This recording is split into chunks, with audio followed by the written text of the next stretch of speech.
Hey there, this is Debbie. Today we're diving into the world of Eldest Daughter Syndrome. In this episode, I'm joined by my fantastic friends and fellow experts on the family dynamics.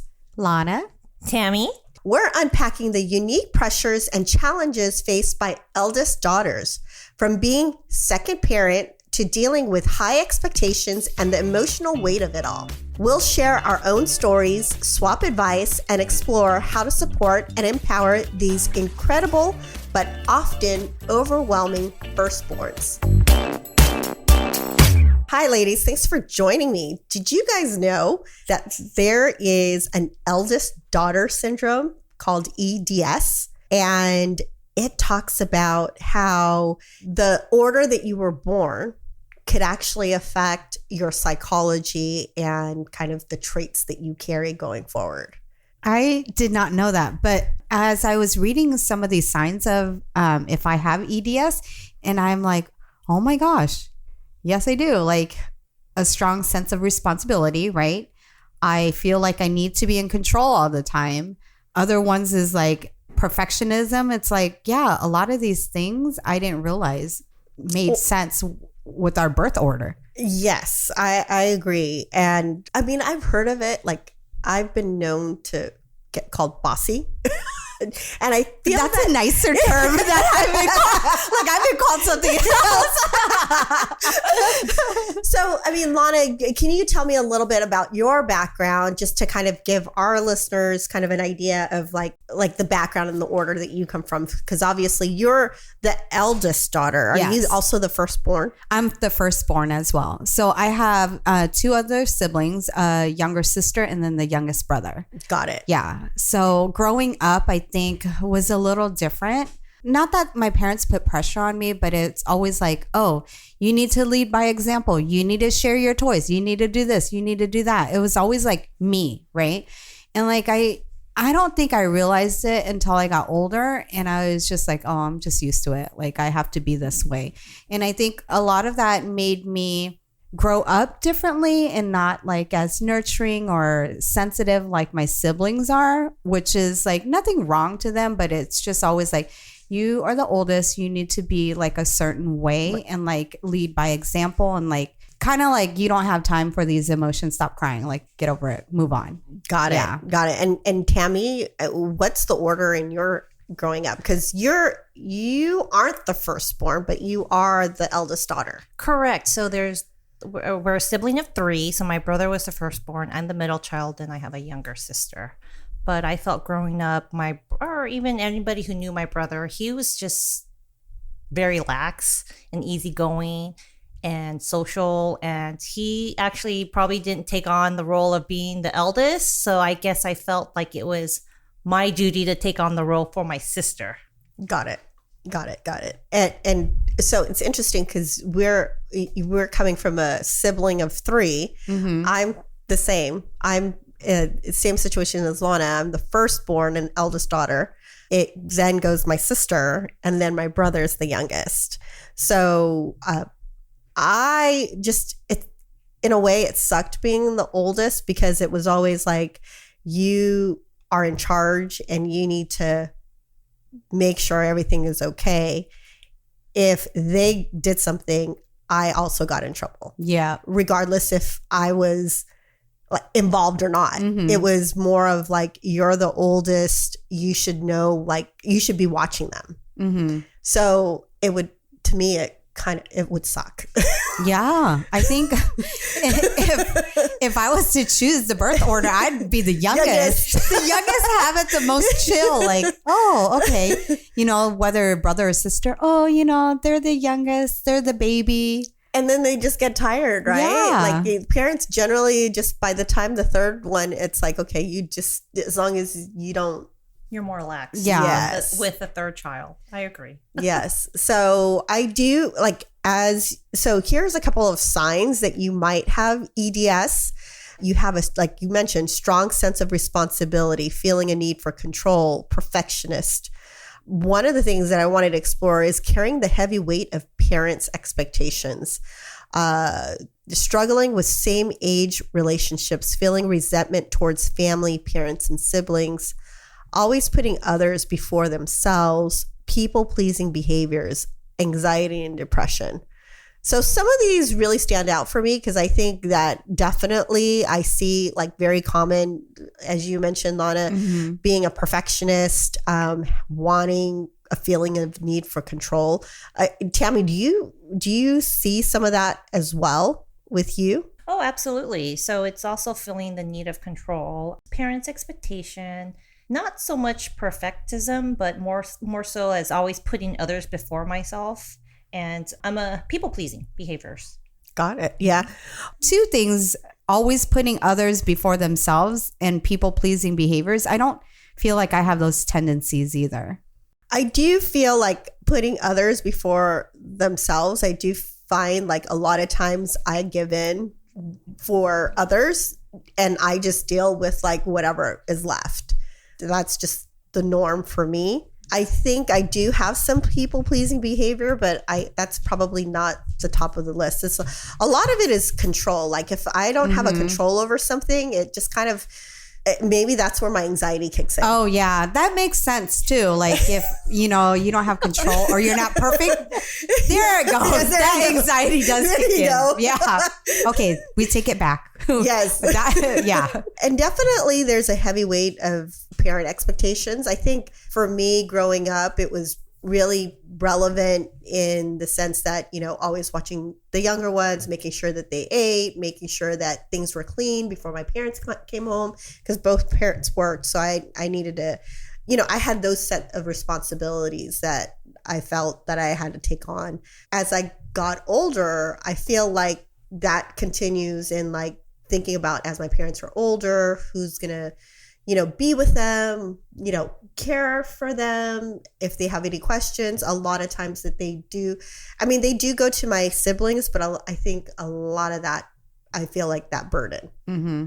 Well, I don't know if it's a burden. Yeah, it is. Yeah. I mean, I think for me, it's like not the nurturing part because I think they go to my sister because my sister's more of the caring one. But like if my mom had questions about paperwork or like, calling, I don't know, the credit card company, even though she lives in SoCal, my sister lives there, she'll still call me like, can you call my credit card company or can you call the insurance and ask them about this? And I'm like, okay, Mom, I'm not home, but okay. Yeah. So I think it's a different type of, I guess, ask.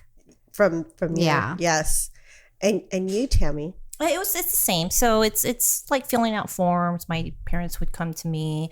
My dad still comes to me, even though he knows how to do it. He just prefers someone else doing it.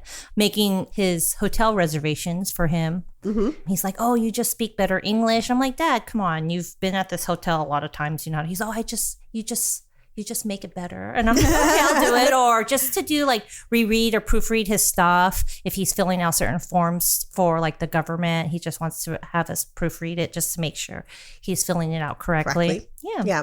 So I don't know about you. One of the experiences is growing up, especially from immigrant parents. And mind you, both my parents speak English. My mom's a registered nurse. But in growing up, I remember if there was questions on like their credit card or like something that was official, I remember at the age of like 11 and 12 pretending to be her on the phone. Yes, I did that. And having and like talking through, I guess, legal terms, reading something at 11, 12 years old, pretending that you're an adult because my parents didn't feel comfortable speaking English. And so I automatically took on that role of like pretending to be my mom anytime any of these things came up. So funny story. So my mom was going to school while I was in, she decided to go back to college while I was in middle school. And I pretended to be her for one of her English classes. In seventh grade, I had to take her English class in the summer.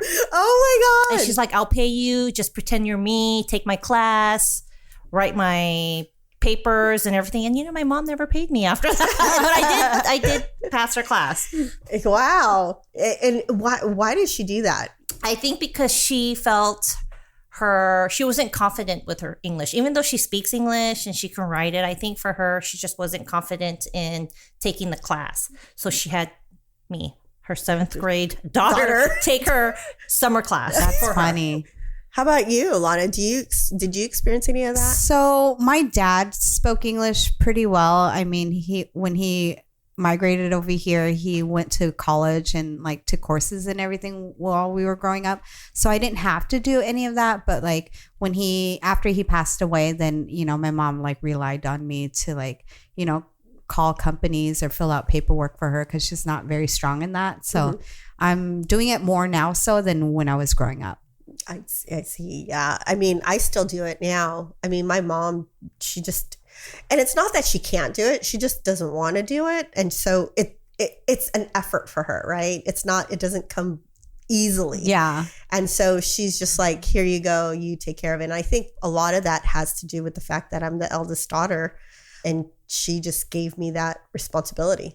At the time, I'm like, why am I doing this? But now, you know, as you're older, you accept it. You know, this is a way that I can give back to my parents who worked really hard. And so sometimes it's a little frustrating because on top of all the things that I have to do for myself, I add their stuff to it. But then I remind myself, like, you know, this is just part of being a responsible oldest daughter. Yeah. So I think a lot of that is under that umbrella of immigrant parents to top that off. Mm-hmm. So, you know, it's crazy because I do think that there is a little bit of order because obviously we're firstborns and I feel like there's a lot of commonality between you and I. Yeah, definitely. And even with you too. So I feel like there is some logic and some rationale around that.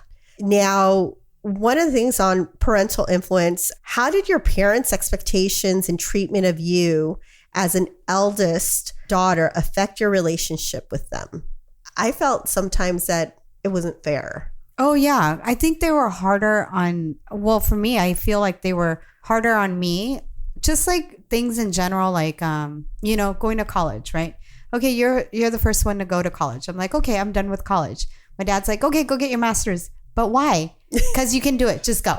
So like certain expectations fell on me versus on my siblings. And I would ask like, well, why didn't you ask her to go get her master's? Oh, no, she's fine. It's okay. She just got a bachelor's. It's good. And I'm like, what? You know, like things like that. It's just like they expected you to be more responsible and like in a different way versus like my siblings. And I always like, why? Like, why me? Oh my God. That just brings me to learning how to drive. So I was obviously the first one that my dad taught to drive. And he specifically chose that I do it on stick. So there's like the manual and the automatic. Oh my gosh. So he, like when I learned on a stick shift. Mm-hmm. And my dad is already, like I was already terrified of my dad. So you can imagine driving a stick and how many times I freaking killed that engine. And there was one point where he was just like, you do that again and we're done. We're not like, you're not learning how to drive. Man. And so like, there was just like this pressure of me learning to do stick. And I did. I actually drove stick to get my license back in the day. So I'm sure that definitely aged me. But it came to my sister, who's only 14 months younger than I am. When she learned how to drive, she learned on an automatic. Oh, and I was like, got it easy. And I was like, why is she not learning on stick? Mm-hmm. And it, for whatever reason, it was just like, she doesn't need to. And like, you know, like, don't worry. I don't know if they just was lax or if they felt she was capable or whatever. But my dad didn't force her to learn. To this day, she doesn't know how to drive a stick. Oh, wow. But hey, your dad pushed you. Now you know how to drive a stick and an automatic. So unfair. Yeah. But it was literally because I was the firstborn and he felt like that is, you need to learn. Yeah. And he kind of let her go. And then obviously my brother, he learned stick, but I think the rationale there was because he was a guy. Oh, okay. But you know, that just brings up like how unfair it is from that order. How about you, Tammy? I think growing up more so, I think my brother was considered the black sheep. So it's more like, don't be like your brother, mm-hmm. right? Because he was getting into trouble and just causing ruckus with everything, right? So I think I took it upon myself to be more like, take on more of the responsibility role as being like maybe possibly the next person up being responsible for my parents. And I felt the sense of responsibility that I needed to like let my parents know, okay, you can stress off my brother, but there's no need for you to stress with me. You know, I can get everything in order. And I think that's what I did. I took on the role with my sister, being the eldest, and well, not necessarily being the eldest, because my brother, he was just very lax, right, with everything. I felt the need and the responsibility to teach my sister, right? So, and I was really strict with her. More so than my parents. Oh, wow. And I think also because my parents, when I turned 8 years old, they got divorced. So we, of course, lived with my mom, and my dad would come. And then so my mom, she's very lax with all of us. So she couldn't really control, or none of us was scared of my mom, right? And I think because she knew I had taken on this role, she would even tell my sisters, like, don't do this or I'm going to tell Tammy, because I was like the enforcer. Wow. I became her enforcer Really? on the DL though. But my dad had no idea. Because my dad's like the enforcer for us all, right? But he didn't live there all the time, right? He'd come and pick us up to go to school or whatnot, right? But he didn't know, like, I became the enforcer for my sister. And actually, I really regret doing that because I was really strict on her. I was pretty physically abusive to her. So I regret doing that. And our relationship by far is much better now, but I'm sure she has a trauma from that. Oh my gosh. Yeah. I was in crazy. a way you didn't know any better. That's kind of how you thought it should be. That, and you know, I just was like taught, like our parents taught never to like just disrespect your elders. And for me, even though we're all 2 years apart, like I'm an elder, right? So I mean, you're old, her I'm older older, sibling. but Yeah. I'm just like, you can't talk like that. Like you disrespect mom, I'm gonna hit you for that, you know? And then my dad had no idea. Wow. He had no idea until he actually witnessed it one time when I couldn't, like I hit her.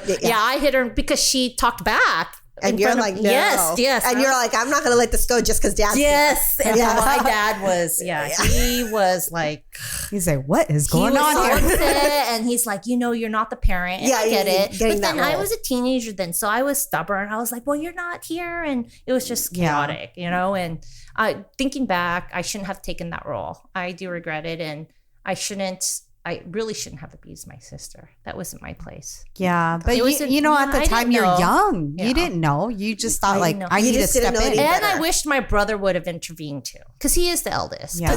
But he let it be. He did. It was like, you know, it's between you and sis, right? Like we all had different. I was really close with my brother. We were really close. So it was like different relationships with different siblings, right?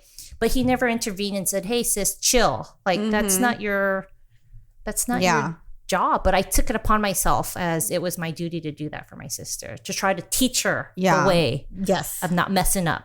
Like, even though he was lax, I feel like in a way I was like him growing up, where my younger brother and sister, they were very close. But then growing up, they were like, you were never like our sister. You didn't tell us what to do. This is not, because I was like, why am I going to tell you what to do? Like, you know, you need to do it on your own. Like, they wanted me to be a big sister, but I don't even know what that means. Like, how? Like, in what ways wasn't I there? And then I found out, like, the more nurturing side, because they're very, like, sensitive. So, like, if they fall or whatever, they wanted me to, like, take care of them. But I was like, I don't have time for that. I'm already watching you. Like, you know, you're like, I'm getting my master's, bro. Oh my gosh. But I'm like, okay, so then, like your brother, I was not lax, but it was like, you know what, that's your own thing. Like, you need to take care of it. You need to grow up and deal with it. So I see where he was coming from, where I was just like, okay. And I didn't grow up nurturing, so I don't know how to do that. You know? It's like, I don't think my siblings would actually say that I'm a nurturing person either. So thinking about the parental influence, you know, based on the experiences that you guys went through, obviously we all have our own family now. Do you transcend some of those things to your eldest? absolutely. Yes. Yeah. And And it sucks for him. I feel sorry for Dylan because I was the eldest and so was Trung. So both of us were like, dude, like, that's just your role. Yeah, that's just your role. Because he would be like, that's not fair. You don't do this with Logan. You don't yell at him. Well, he's a different person. You're a different person. Like, you're the oldest. You need to lead by example. And like all the things that Trung and I grew up hearing our parents say, we put it upon Dylan, which, it isn't fair. But I feel like he's more responsible because we did that. Because had we done that with Logan, maybe he would have turned out a different person and not so lax, but I don't know. So you do see yourself transcending all those things that the responsibilities and all that to Dylan, your oldest. Yeah, minus like doing the paperwork stuff. How about you, Tammy? I don't think I transcend that with my son, Ethan. I think more so just knowing how his personality is. I think he's like me. He takes that upon himself. He overanalyzes everything. He stresses over the littlest thing. So I don't want to put pressure on him. I think it's roles though, like brother and sister roles. That's a little bit different. We probably transcend that stuff more on our kids where, don't hit your sister, don't hit girls, be respectful, open the door for your sister or any person, right? Yeah. More so that way versus like the order, versus like the expectation of him being the firstborn. He needs to make sure he's leading by example, because I think he does most of the time lead by example, but I don't put that pressure on him. Now, do you feel like you do that with Emma being the eldest daughter? It's the same. I don't put pressure on them, but Emma's a bit more, I don't know if it's whether she's the female girl, she's the first eldest girl, or she's the middle child. So there's just like a whole range of different stuff happening with her, right? But she's very lollygaga. Like she's like in La La Land all the time. So it's a different approach. And I think with kids, you kind of know how to approach your kids differently, right? And I don't want to put pressure on her too much too, right? Yep. Because I think for her, but I think she can bounce back easier than my son, if that makes sense, with certain things. Maybe things that don't happen in her favor, she can bounce back quicker. Versus I think my son, he lets it simmer too long, which is, for me, I think may be unhealthy for him, just for his mind frame or his set of the way his thinking is. So yeah, I think it's more just so trying to instill more responsibility for for Emma, I guess, because she's but I do instill that, everyone has a job and their job is to go to school and get good grades. That's like the number one thing that they need to do that's your job. Yeah. We all have jobs to do in our household and that's all you have to do. And then you can get all of these other extras on the side as being rewarded, right? Their activities and all of that stuff. Yeah. No, I hear you. I only have one child, so obviously there's no order that she needs to play specifically with me. I do give her the responsibility that she's a representation of me, her dad, her family. So it's like, so there's the expectation, but not necessarily based on an order. She's in a unique situation because she does have two older sisters from her dad. So she's the youngest.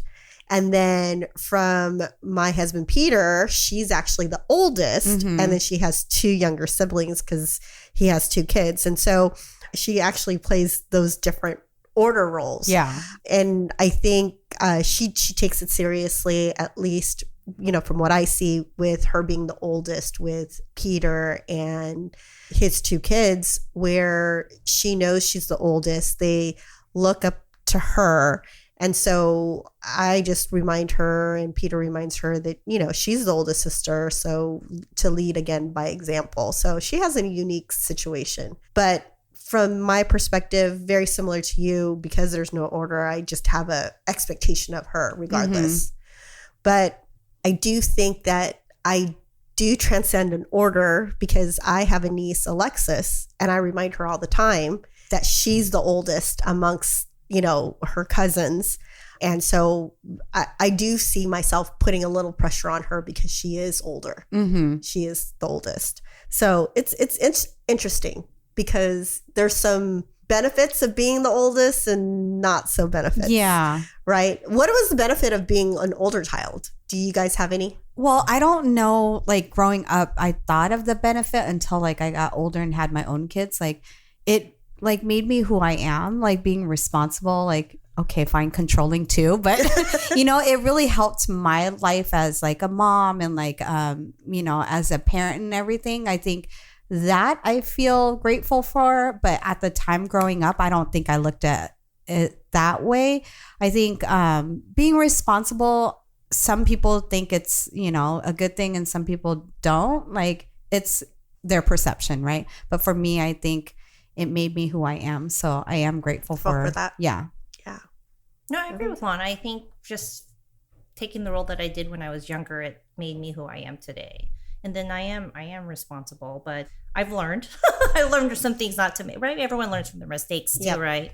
So yeah, I think just taking the responsibility of taking care of my parents as well. So I know that when they age, I will be the one responsible to take care of them. And I'm okay with that. Yes. Yeah. No, I feel very similar to that as well. As my parents get older, the likelihood, I mean, they're pretty self-sufficient, but, you know, to a point where if they're not, I feel like I'm just going to take on that responsibility. And like you said, I think in a way you okay with it because somewhere down that line, they embedded it in you to, which by the way, I transcend to Vanessa as well. She's not going to put you in a home. I actually remind her like, okay, so when mom gets older, like, you know, make sure you have like, are you going to have a bedroom for me? And she's like, yes, mom. Like, so I'm already kind of, because she is my only child. Yeah. So. Funny story you said that. I was telling Lana like a couple months ago. So Emma, which is my middle child, we all talk about how she's very carefree. She's like, oh, mom, when you get old, I guess I got to look for nursing homes for you. Let me stop investing in you, child. I got to invest in my eldest and then my youngest. Yes. But she was straight up, yeah, mom, don't worry. I'm going to find a good home for you. You should ask her, is it a 5-star home? Like, I don't want to stay at like some, you know, 1-star apartment. But it's funny too, because you would think, well, it's not funny, but normally it would be it usually tends to be, I guess it's not usually, but I guess in my mind frame, it's usually like the daughters that would kind of take on that role, right? Yeah. Mm-hmm. And my daughter already said, hey, I'm not taking on that role. I'm not well, and it's funny because like, well, again, not funny, but you know, when you think about the eldest, you are responsible for taking over the parents, you know, when they're like that. But I don't feel that way.